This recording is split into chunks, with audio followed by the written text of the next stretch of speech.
Siema, witam na moim kanale. Jeżeli nie subskrybujesz jeszcze mojego kanału, zachęcam Cię do kliknięcia subskrypcji, zachęcam Cię do kliknięcia dzwoneczka, aby być stale na bieżąco oraz zapraszam do używania moich kodów na stronie Muscle Power, aby zaoszczędzić 10% na całe zakupy suplementacyjne w kraju i za granicą oraz na propeptydy.pl, również z wysyłką za granicę. Zapraszam do oglądania.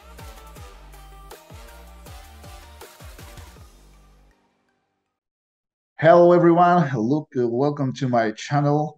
Actually, this is the first video that I'm recording in English, so be kind for me. And today we have a special guest, Kikel. Welcome. Thank you very much. And like I said before we started recording, your English is very good. Thank you so much. I think the listeners are gonna judge it by itself, but today is not about me. Today is more about you and your coachings, because today we're going to speak about the building the perfect competitor.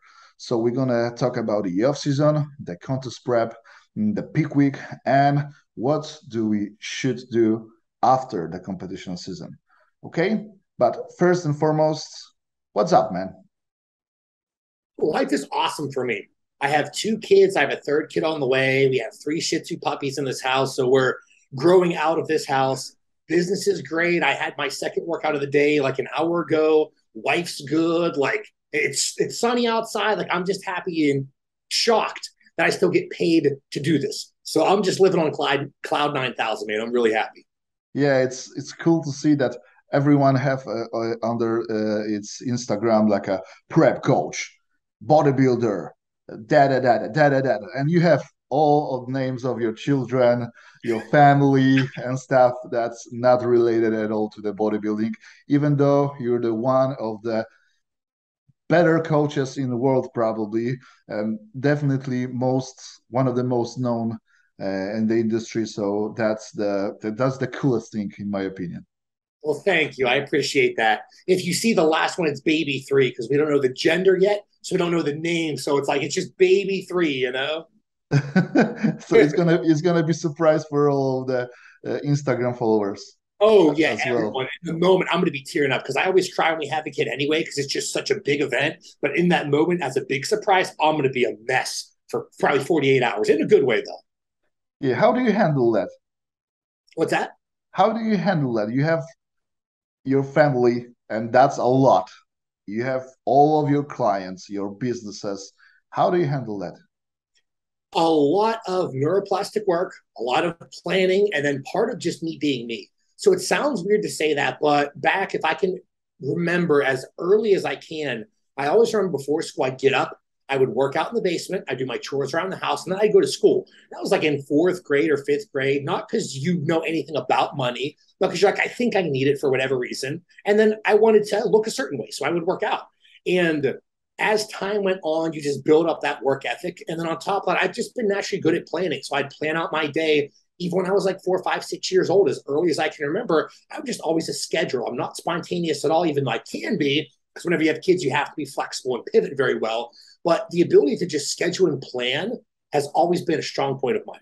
On top of that, the fact that I didn't have like genetically, I was the dumb kid in school. I was not naturally smart.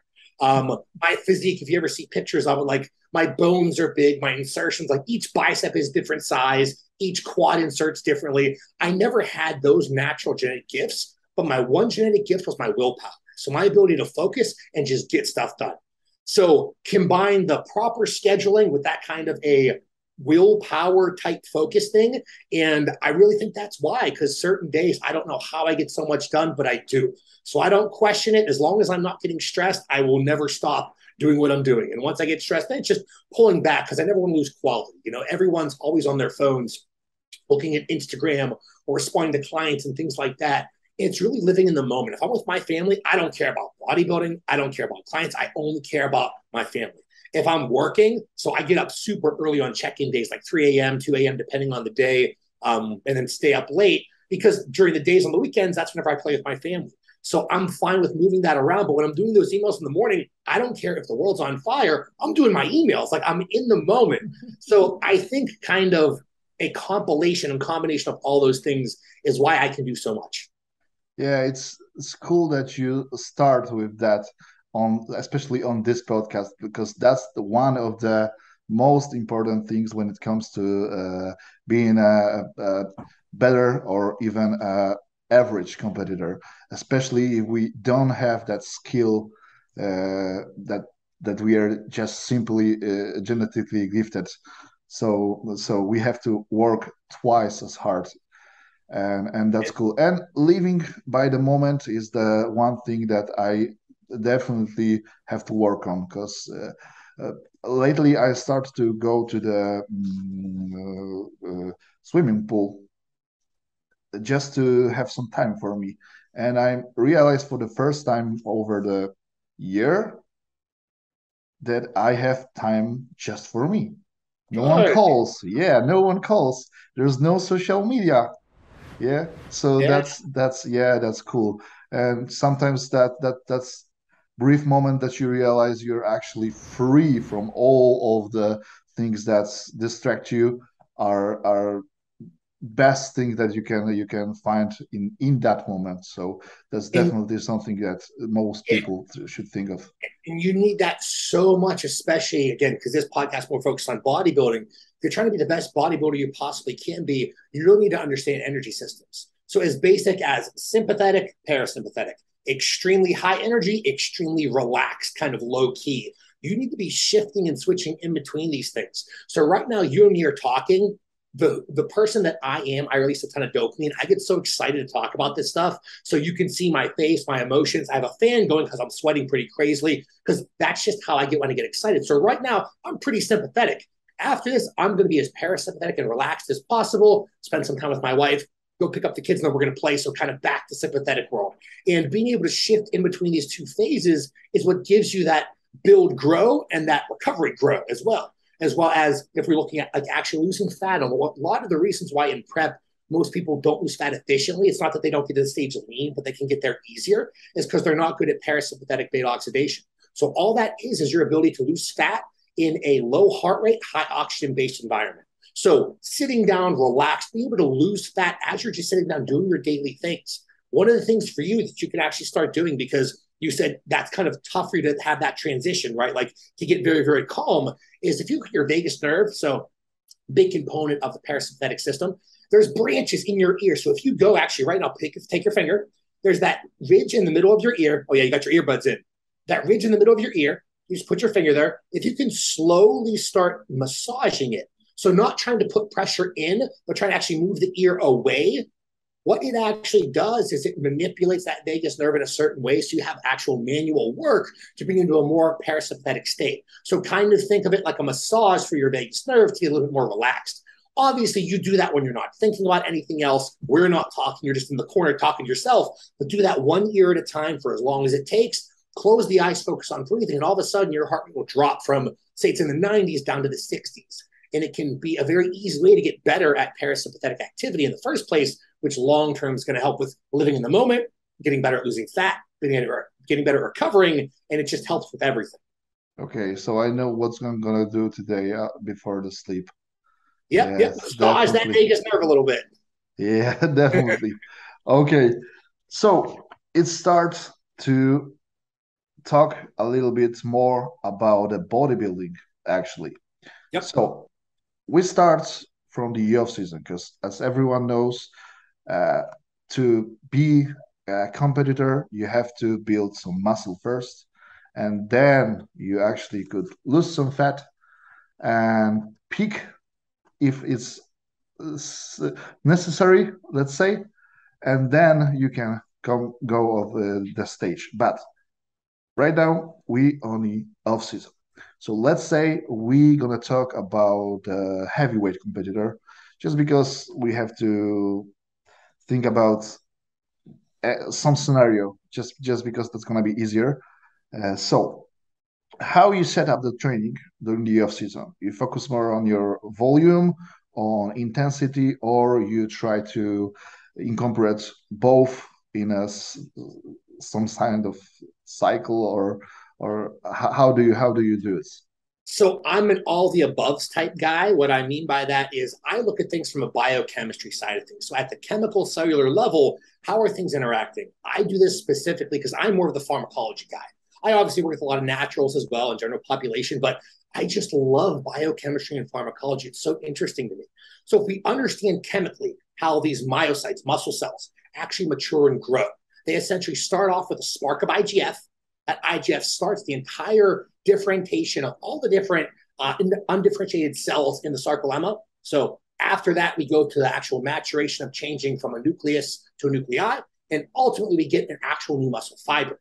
So once that muscle fiber has been established, we have a new muscle fiber that has a new job.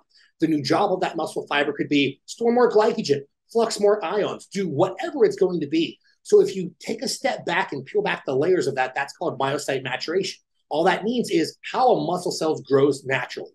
So if we understand that, and then we bring in the pharmacology to this, it's going to make a lot of sense whenever I clear it up, by the way. But once you bring in the pharmacology, you really need to understand, okay, in the traditional androgens, so your traditional testosterones, DHTs, nandrolones, these are all compounds that only really start working, 4 to 6 weeks in if you're looking at traditional long ester. It's not that they're not working before that, but they are building actin, myosin, fiber-based changes. Below that, you have enzymes, mitochondria, enzomes, all these different things that allow the fibers to actually grow in the first place. So it goes back to looking at the myocyte maturation model from beginning and build up from there. So the way all of my training is designed is in the off season, everything in general is done in about 12 to 20 week blocks. I do it about 16 weeks at a time, because more than that, you usually can't handle more fatigue and you need to stop blasting, go back to cruising, stop, take a week off, maybe pull back on the volume, something like that. And it's super simple. We start off with an alarm week where you're just getting back into the gym. Volume is the lowest, load is the lowest. You're just kind of getting through the motions. That first week, it's getting the rust off, getting your neuromuscular junction firing. Like if you've ever taken time off the gym, you know what I'm talking about. Like that first week back, it's kind of terrible. Like you're so happy, but you're like, this doesn't feel right. I forget how to do a bicep curl. The first week is just getting that alarm system going. Then from there, essentially you could go probably weeks 2 through 6. We go through a glycolytic upregulation phase. All that means is we are increasing volume in terms of working sets. So remember we talked about before, the muscle fibers up here being driven by androgens and the enzymes and mitochondria down here having to be high enough to build the fibers. This is what we're working. We're working on the down here enzyme mitochondrial portion here. So the first 2 to 6 weeks is all about building up volume in terms of working sets. So you can do it as simple as adding one additional working set every single week to every single workout. Just one exercise, you're not going up too crazy, but you're building up that volume. Then we go into this alactic phase where, okay, training volume is pretty high in terms of working sets. Now let's actually start adding some load. So again, all the mitochondria, all the enzymes have been built up. Now we're building and making the real fiber-based changes. That's where the damage comes in. So that's where we keep the volume the same in terms of working sets and start working up in terms of load on the bar. We're starting to push loading on the bar. We're starting to push repetitions and really just focus on where we're at then and getting stronger. That goes until about weeks 12. Then weeks 12 through 15 are the myocyte maturation phase. So at this point, those myocytes went through that entire phase we talked about at the beginning. They've matured and they now have the job. We kind of just hammer them into the ground and make sure that they know the job that they have been assigned. So we can do things during this phase like add intensity techniques, so drop sets, supersets, NOS sets. Like there's so many different intensity techniques out there. I don't favor one or the other, but weeks 12, 13, 14, potentially 15 can move some things around depending on the person. It's really just hammering things into the ground and trying to fail, trying to find the point wherever you can't tolerate anymore. No more load, no more volume, no more nothing. At that point, these myocytes have been matured. We've built a good amount of muscle. Now we take a week off. It could be a week off. It could be a week where you just go back like 50% of volume in the gym. Some kind of deload has to be there because as much as we would love to just sprint year round, we know that's how people break things, whether it be an organ, a muscle, things like that. So in general, if you're looking at this, what we talk about, because we're talking about the ultimate building to a contest prep, everything's done in 16-week increments. So we build that out backwards from the year. So we're competing at this date. We go to the offseason and say, okay, 16 weeks from here, 16 weeks from here, and then ultimately last 16 weeks for the show. So this is that first 16 weeks that we talked about in the offseason. And it's pretty much repeated throughout with the same structure. And the only thing that usually changes is volume. So as drugs go up, usually volume can go up as well. As drugs come down, maybe volume comes down as well, but it does depend on the person. But in general, that's where I like to take the first 16 weeks of an off season. Okay. Okay, that sounds pretty complicated Well, so it's for the actually average not. meathead. No. So it's actually not though. First week, get in the gym, just do your normal thing. Weeks 2 through 6, start doing more in terms of working sets. Week whatever, what would that be? 7 through about 12, start focusing on strength, and then weeks 13 through 15, just kill yourself. It literally can be as simple as that, and that's following the chemical principles of how an actual muscle cell grows. Yeah, that's better if you say it like that. Exactly. But the problem is if you just say it like that, people go, why? Like, why would you do that? Yeah. Another opinion versus this is the explanation so you know why you're actually doing things. I usually don't like to say things without an explanation because then it doesn't teach anyone. Like you have everyone's opinion, but what's the phrase? Opinions are like assholes. Everyone has one. Yeah. This is the explanation of the asshole and why it's round and why it smells a little bit. Yeah, that's pretty pretty cool. Okay, so what about the off-season diet? What do you think about the bulking mode? So you like the lean bulk or full-blown mass mode? And how lean you like to be your competitors Yeah. whole year round? So it's usually two camps. The person who doesn't have enough muscle tissue yet, or the person who has a good amount or super physiological amounts of muscle tissue. This person over here who doesn't have enough muscle yet, it's like their first bulk, if you want to call it that. I have no problem with people getting fluffy, getting a little out of shape because the old phrase again, you can't carve a pebble. I forget who said that, but I love that because if you don't have enough muscle tissue, you just need sheer poundage to move more poundage in the gym. You just need to really drive some damage. So for the person who looks in the mirror and says, I have some muscle, but I'm not that big, that's the person who needs to go more of the fluffy route, push body weight up. We never want to get really that fat. Like if we're looking at physique pictures, if you have some love handles, if you have a little gut, that's fine. We don't want a massive gut. We don't want massive love handles. We don't want our face to be that moon face, that 20% look that's just so terrible on your aerobic capacity and your health markers. But there's a time and a place to get fluffy. After you've done that, maybe once or twice and you have enough muscle tissue, I've only recently been able to do this and finally can grow lean year round because before that, I didn't have enough muscle to do that. So once you kind of graduate to that next phase, then there's no problem, no reason why you should ever get fat again because you have enough poundage behind you to move and make all the damage in the gym that you need to create enough myotrauma to create new muscle tissue. So once you kind of graduate over into that world, we're staying as lean as we possibly can while still making progress. So that's different for everyone. Some people have strided quads year round and a little gut. Other people have shredded abs year round, but really no lines in their legs. So if we're looking at like a body fat percentage, because everyone likes a number, let's say anything from like 10 to 15% is a pretty good range to stay in for the person who has a good amount of muscle tissue.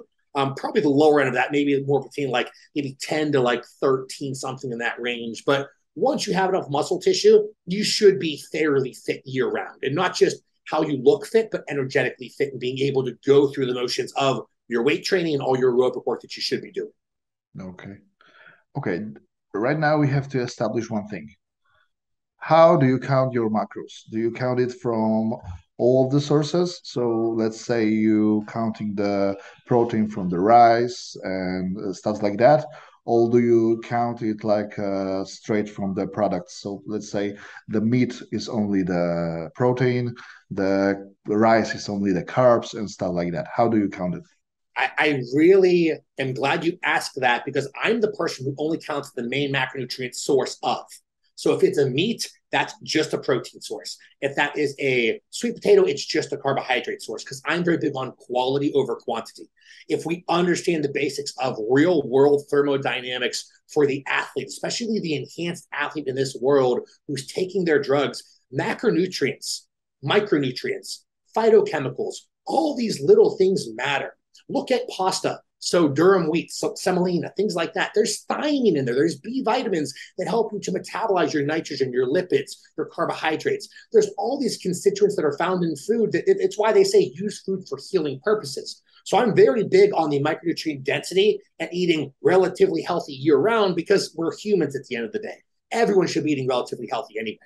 On top of that, we're looking at the quality. but you can't turn a blind eye to overall calories. So even though we're counting the main macronutrient, in the background of my head with all my clients, I have a little side chart with the total numbers of where they're actually at and the additional calories that are being added. Because you can't say, oh, you don't have to count the fat in a steak, because there's differences between a steak and a chicken breast. So as long as you're monitoring those background values and not just saying, oh, I don't care about them, you're going to be completely fine. I'm a much bigger fan of teaching people to use food for healing-based purposes than anything else. And because of that, we're looking more at quality of sources. If you're looking at quality of sources, your chicken breasts, your fishes, your steaks for your nitrogen sources. If you're looking over at your carbohydrates, your sweet potatoes, your pastas, even the rices, again, there's all these little chemicals and constituents in there that people just forget.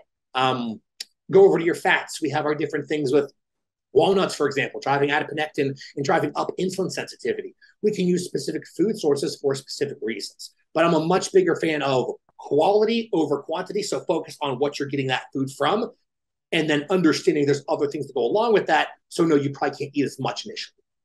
Okay. So right now, if you establish that, how much protein for the kilogram of the pound of the body weight, of course, the lean body weight, you like to have with your clients? Let's remember we talk about a heavyweight competitor. Yep. So I'm going to do male and female, by the way, because I know we're talking about heavyweight competitor, but there's a range for everyone in this enhanced world. I tend to prefer something like 2.2 to 3.3 grams per kilogram of body weight. So what is that? That breaks down to roughly 1 gram to 1.5 grams per pound of body weight. Look at the research, understand what nitrogen is being used for, looking at a minimum of about 1 gram or 2.2 kilos. What are we, though? We are damage-based creatures. As athletes, what do? We just crush it in the gym. Excuse me. We are always working. We're always doing something. And when we're taking all these androgens or peptides or whatever drugs you're looking at, what are they affecting? Receptors. What are receptors? They're glycoproteins. What are glycoproteins? They're just strains of amino acids folded together. So a properly folded receptor is going to function better than an improperly folded receptor. Look at our hair, skin, nails. Amino acid levels and nitrogen as that backbone is only coming from protein sources. So to me, I err on the side of caution of why not want more. People say that androgens increase nitrogen efficiency, so you can take less protein, dietary protein, and get more out of it. That's true. But that also means, with that same logic, that you can get more out of more.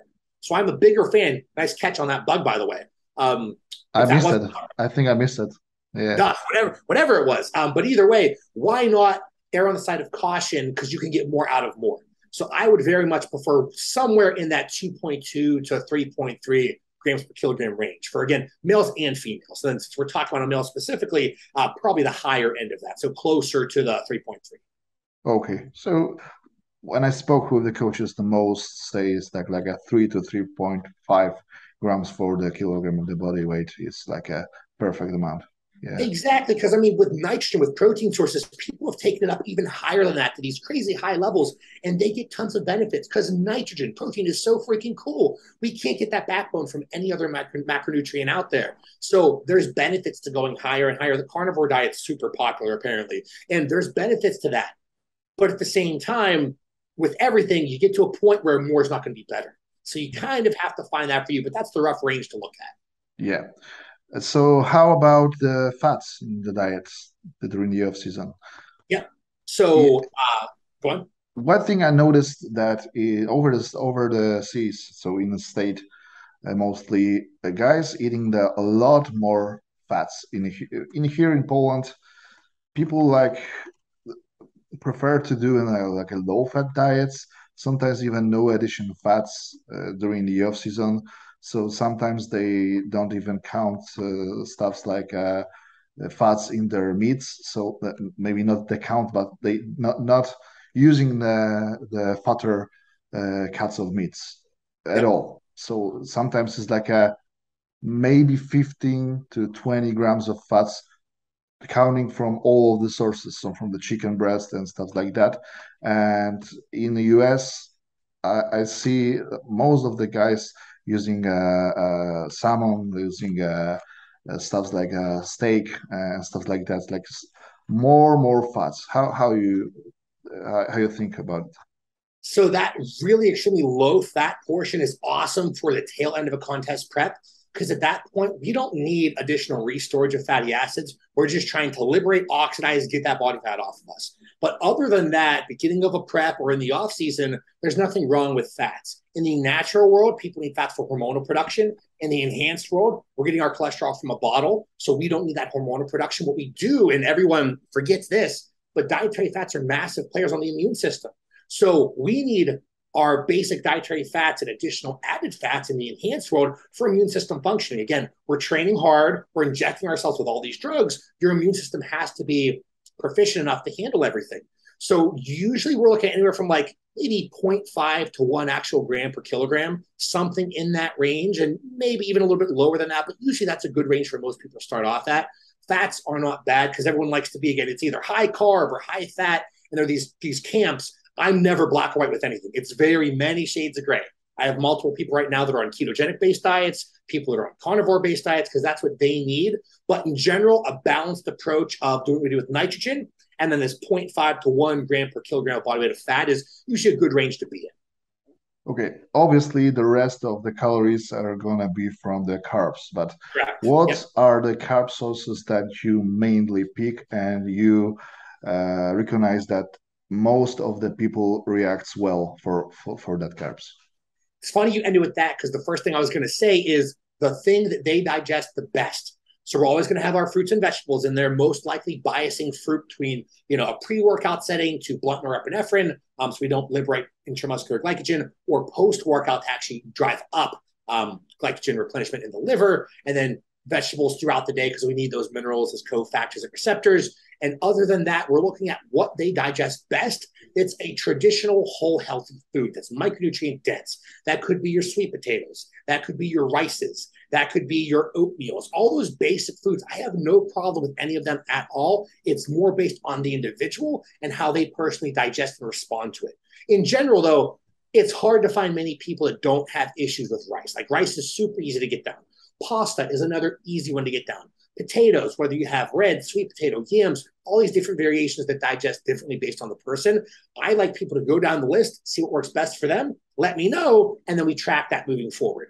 I think the worst thing you can do is say, here's these 4 foods or 3 foods or whatever, just eat these. Like that's not me. If that's what you want to do, because like looking at my day, I know what works for me. I know what I respond well to. So I only eat those foods, but that's because I've gone through the trial and error. So I try to do that with all of my clients as well. If someone's bloating because of oatmeal, well, let's drop the oatmeal. Let's try cream of wheat. Let's try different options that don't cause that. Okay, yeah, I think you're gonna say that because that's the most obvious thing that everyone have to try by itself what's best for them.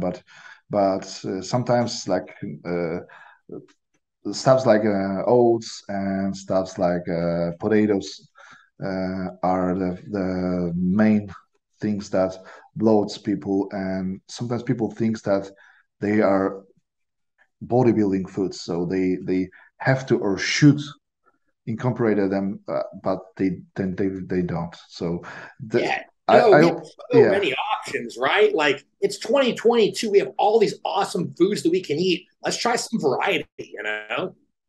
Yeah.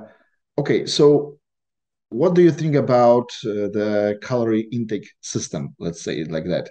So, do you prefer the carb cycling during the off season of the same calorie intake during the whole week?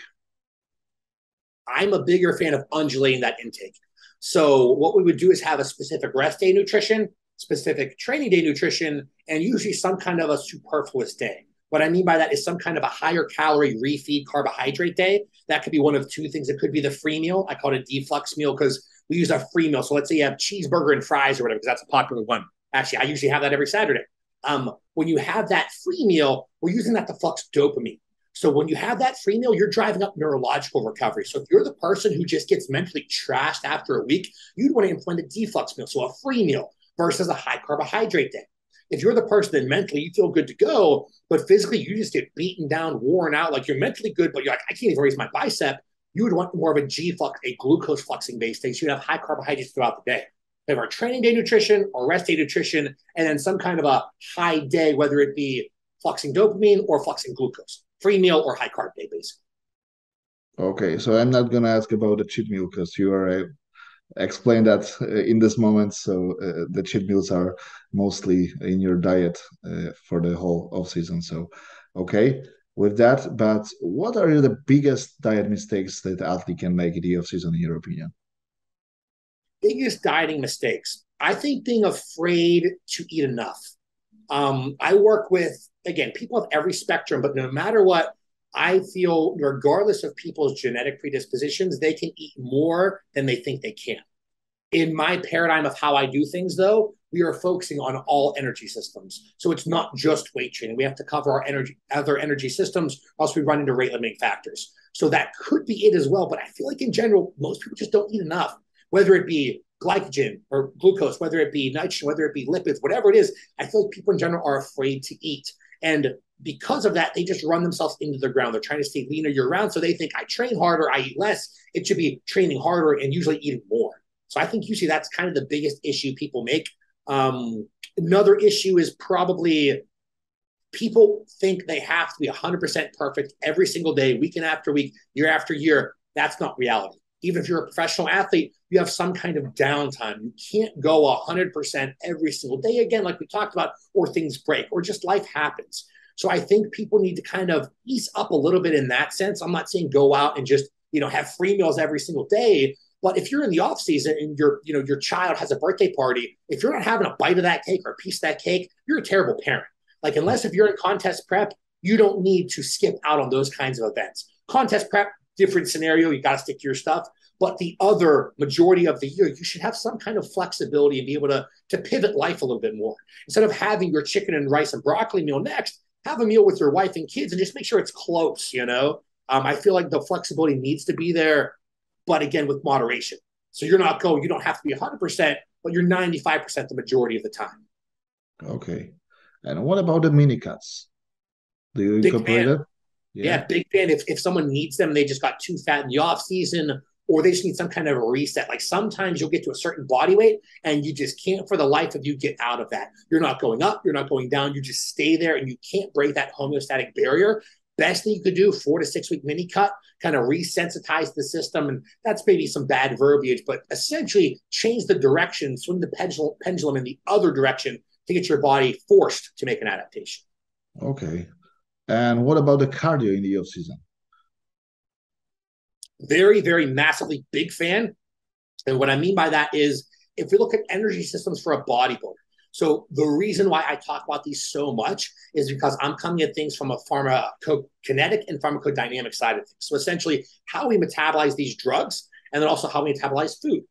If we understand this, in order to dismantle the drugs we're taking in better, so we can get more out of less, it's all coming back to how we handle oxygen and subatomic particles. Instead of getting too deep into there, because it can get a little confusing, you just look at the energy systems involved. So the energy systems involved are some kind of glycolytic work, like in the gym. So we have our weight training, a low intensity walk outside, literally leisurely paced, relaxed. Remember, we talked about being very parasympathetic. Those PBO walks, parasympathetic beta oxidative walks outside at a low heart rate and just expending those stored fatty acids as energy to fuel that walk is massive. So weight training, PBO walks, our traditional list, so the low intensity, longer duration, I call it prolastic cardio, because we're looking at increasing the prolastic portion of our heart to be able to keep up with the ventricle actual pressure. That's how people get LVH. It's not that the LVH is bad. Cardiomyopathy isn't bad. It's that atrial wall is too stiff, so it's smacking up against it instead of being elastic in nature. So we have to have that list type. And then there's also that far end spectrum glycolysis. That's just our hit. So we have our weight training, we have our low intensity walks outside, our low intensity cardio in terms of whatever, biking, whatever you like to do, and then our actual hit-based work. So how that looks is, you're a bodybuilder. You're prioritizing weight training first. The walks you could basically take every day. The list, a couple times a week, 2 or 3 times, in the hit, maybe even just once or twice, depending on the person. So you're working out a lot more frequently, but you're getting in multiple energy systems, and you're making sure you're dismantling every drug you take in better. So therefore, you're getting more action out of that. So it's called passive diffusion, basically how a lot of these drugs will get into their cellular concentrations and do ultimate genomic work. So how they change DNA.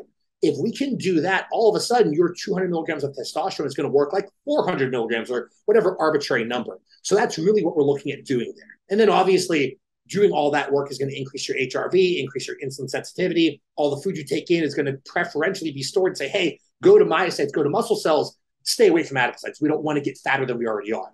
So it's a nice way to not only get more out of the drugs you're taking, get more out of the food you're taking, but grow leaner, grow healthier, get more action out of your drugs, and even furthermore, just be a little bit healthier. Because the healthier you are, the longer you can actually compete and live, which is pretty important.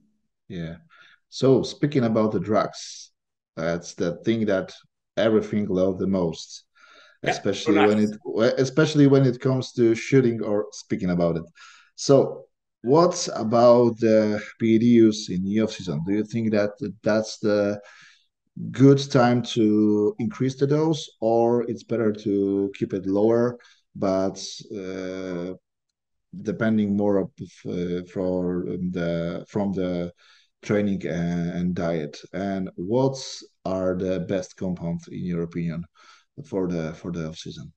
So this will be a long one, and I will rant for a bit. So tell me to shut up if I talk too long. Remember in the beginning, we talked about things happening in basically 16-week chunks of time, so mesocycles. Yes. Periodization is just planning. So we plan out a periodization and work backwards from there. Generally, we're blasting and or cruising for about 12 to 20 weeks. So let's just say it's always 16 weeks. So if you are cruising for 16 weeks, then you're blasting androgens for 16 weeks. Cruising for 16 weeks, blasting for 16 weeks. I'm a very big fan of time on equals time off. When you get to the professional level, that obviously changes. But for the vast majority of people that are not the professional level, time on should equal time off. Again, once you're a pro, that can be very exaggerated. Time on can be a lot longer than time off, but that's not what we're talking about. We'll say the person, like you said, who's trying to be a heavyweight, something like that, trying to move up a weight class as an amateur. In this kind of scenario, we are setting our basic athletic HRT during our cruise to something like 3 milligrams per kilogram of body weight. Above that is where you cross into that kind of blasting threshold, and that's where a lot of the organ-based stressors come. But right at about anywhere from 1 to 3 milligrams per kilogram of body weight, I have no problem publicly saying that the health consequences are basically the same, and that's very, very minimal, especially if they are increasing quality of life and allowing you to do more actual work, improving your cardiac system, improving your metabolism, improving all those cool things that make you healthier. So when we're cruising about 3 mg per kg in terms of total androgens, that could be a testosterone base and then something layered on top that you need. And then additional peptide could be there if you need it. And then when we cruise, we're bringing those androgens up to about 5 mg per kg initially, and then slowly increasing them as we go on. The body weight number is only there for the initial athletic cruise. And then once you get into the blasting, it doesn't matter so much. It's not like everyone has to be. If you're 100 kilograms, you have to take this specific dosage. That's not how it works at all. It's just an easy way to standardize it. So if you have your personal history and you've worked up to 3 grams in the past and that's what you need, well, then work out the numbers so you know the body weight in terms of kilograms and the total dosage. So you just work backwards from there. It's just a very easy way instead of saying, oh, I take in 3 grams and now I'm cruising on 500 milligrams. That doesn't really give you an easy number to work with when you look at health and longevity. So if we're trying to do this, because it's a paradox, we're trying to be the biggest, best athletes we can. We're also trying not to die too soon. So you do have to somewhat manage that longevity factor, even if, because I work with people at the Olympics, at this last Olympics, do very, very well in diving and a couple other sports. But those athletes don't care if they die tomorrow as long as they win gold. If you're working with that mentality, everything changes. But at the same time in bodybuilding, anabolism, building muscle tissue, that takes time no matter who you are. So at some point, you still have to have that modified longevity equation. So if we're understanding that, we know that, okay, cruising 3 mg per kg of androgens and then whatever else we kind of want, because those other like insulin growth hormones, those are not going to have the same systemic burden. So androgens, testosterone, primo, masteron, NPP, nandrolone, all those things, the traditional androgens, those are the ones that are going to have the most bang for your buck in terms of growth, but also the biggest strain on your health from an organ aspect. So we can't just blast them year round. Growth hormone, insulins, the amount that you would have to take year round are pretty astronomical, and you have to be pretty out of shape and use them completely wrong in order to have long-term health consequences. Obviously, people do this all the time. The person who doesn't do his cardio takes a couple of years of growth hormone, gets insulin resistance, gets fat and all that fun stuff, and they blame growth hormone because they're sick. In reality, they just didn't use it right. But insulin, growth hormone, those peptide-based players are not going to have the same systemic burden on organs. Again, as long as you're controlling autonomics and things like that. So it could look like something like low androgens, higher peptides when you're cruising for those 16 weeks. Then you go to your blasting phase, higher androgens, lower peptides. So you do the inverse of. That's a very popular way. Or peptides are kept the same in the background and changed based on need throughout the entire year. And then androgens are the only things that kind of stay down, go up, stay down, go up based on blasting or cruising. So there's a lot there. Question. Okay. So when we speaking about peptides, GH, because that's the biggest game changer for most of the athletes. So GH in the off season, do you think the more is more? That's actually, so I have an 85-page ebook that I wrote called the Somatropic Bible, breaking down everything you ever wanted to know about growth hormone, from growth hormone involved in pregnancy, the different isoforms, the different circadian patterns, the actual, oh my God, why am I blanking? The actual formulas and how they actually made them from a patent aspect, and the patents on growth hormone that have been made over the years. Like, I went completely all out on this because I love growth hormone so much. Not that I think everyone needs it, but it's just hard to find bad with it. So over in the longevity community, it truly is labeled the fountain of youth for a good reason in terms of its ability to regenerate and revive, whether they be neural cells or whatever the issue is. Growth hormones, somatros, basically same name, they heal. They go to damaged sites and they fix. That's essentially what they do. So exogenous growth hormone over in that world, and a couple I used, less than one or so, is absolutely amazing. In the athletic world, it gets tough because more growth hormone is better until you get negative side effects. So if you start off at 1 IU and make it as simple as every month increase it by 1, and get to the point until you're like, I just can't handle the carpal tunnel, or my blood glucose is out of range, or my HbA1c is bad, or some of those negative side effects accumulate from like a fluid retention aspect, then you say, okay, my peak dosage is 7 IUs or whatever, I'll take it back down to 6, and that's as high as I'll go. That is usually, I find, the best method for most people. Most people want to jump up to 10 IUs right away or 6 IUs right away, slowly work up over time because you're getting a massive chemical signal from each bump. Not only that, but you can see how well you tolerate lower or higher dosages. So it's a shame because, what was it, GH15, as much growth hormone as you can afford. Like, he was kind of right. Like, no one wants to admit that, but I mean, he's kind of right. It's just as much GH as you can handle without getting negative side effects. That's kind of the camp that I'm in. In general, though, if we look at the wide berth of athletes out there, most athletes, bodybuilders, even CrossFit athletes, strongmen, powerlifters, they're at anywhere from 4 to 6 IUs. That's a good range where people will get all of the positives, all the bang for their buck, and none of the negatives. Above that, it gets kind of dicey. Certain people accumulate a lot of fluid retention and things like that. I, for example, can handle up to 20 IUs and not have any issues at all, and only just get bigger, leaner, look better, feel better. The problem is, at some point, that's going to bite you in the butt. So you can't do that forever. So you would go through a phase of higher growth hormone, lower growth hormone based on that response. But in general, most people are about 4 to 6 IUs. But 1 IU is going to do the same thing as 6 IUs, but 6 IUs is going to do it 6 times better. So 1 IU, because people say that the longevity dosages or the bodybuilding dosages are different, they're only different in terms of magnitude of effect.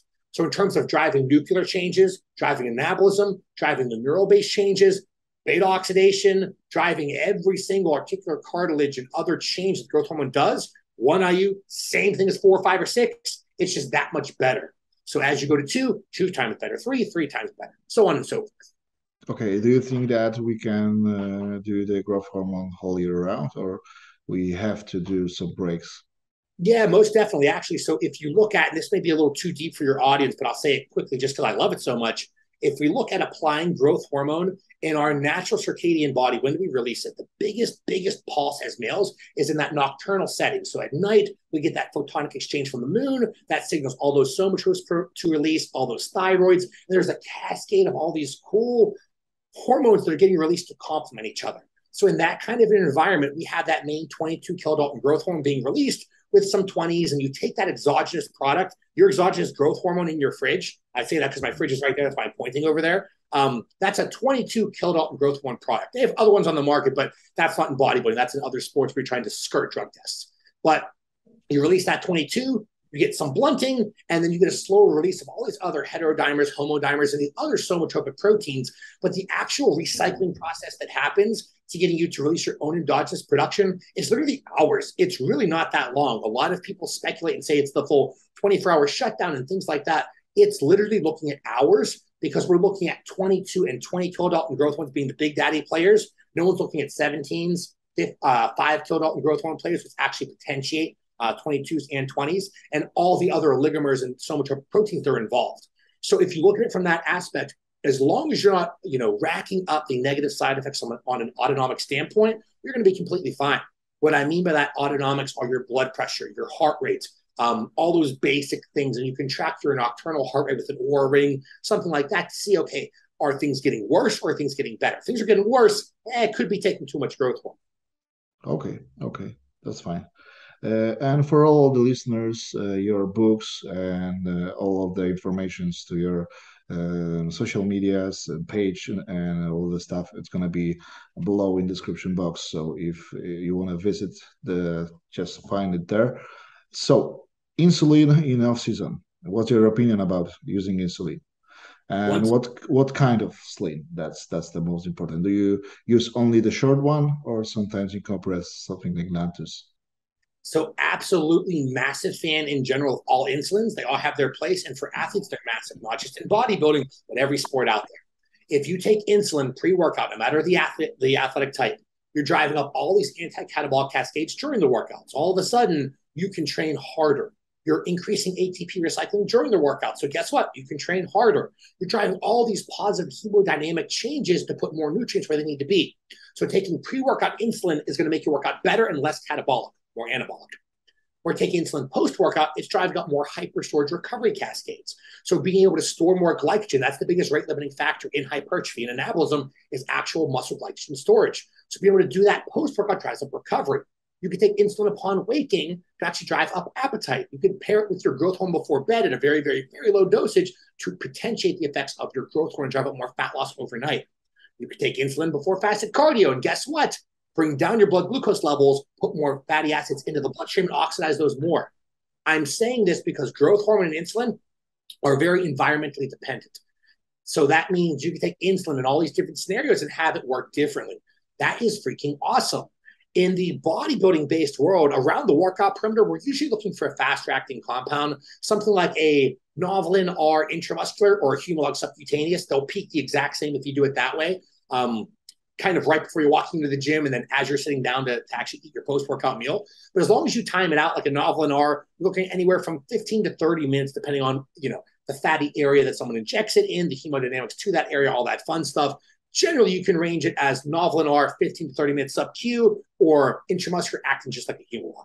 So around the workout perimeter, we're taking a Novolin R and a PEDs, which is even faster, or Humalog. You can actually take your Humalog intramuscular and make it work like an PEDs, so it works a little bit faster.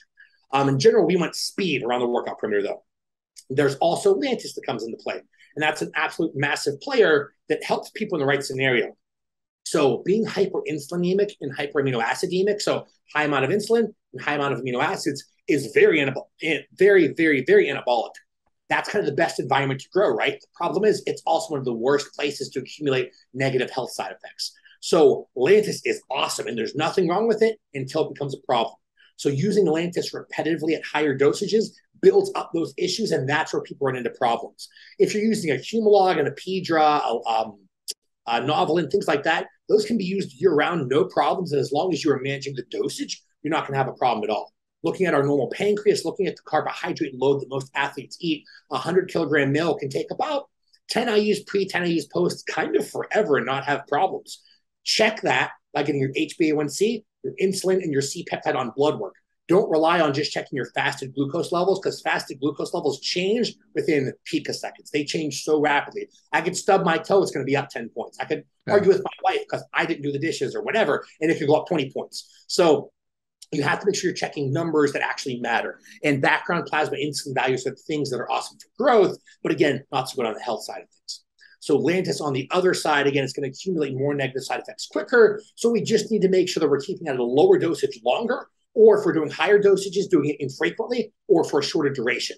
So maybe Lantus in 4-week stints, or maybe only 2 times per week at a higher dosage would be better, or every day at a lower background dosage of literally as low as like 10 IUs is where you might want to be at. Okay, I think that summarized the off-season. So I probably cut here the video just because we are on over the 50 minutes right now. Wow. Yeah, so, I got to get rolling, actually. We have a lot of questions more to come. Yeah. So just for everyone that's with us here right now, please subscribe, click the notification bell, and check all of the description box below. And we're gonna go to the part number 2.